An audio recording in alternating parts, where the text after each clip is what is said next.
Здравейте! Намираме се в деня на изборите в село Кошничари. Тук сме пред изборната секция 070. Предния път бяхме тук с Ивелин. Ивелин, кога бяхме тук? На коя дата беше? 26 марта. 26 марта. Тук на този прозорец имаше списъци. Колко души ще гласуват в селото? Колко бяха? 55 души. 55 души по списък. Значи до изборите са се увеличили с колко? С 11 на 66. С 11 на 66.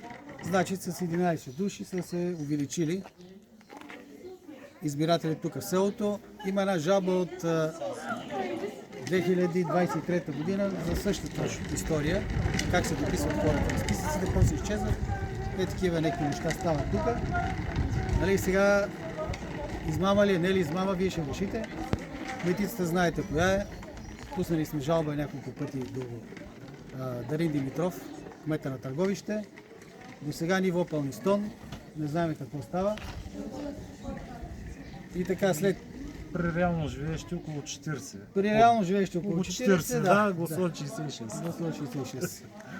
Това е, преценете сами, кой прави измамите.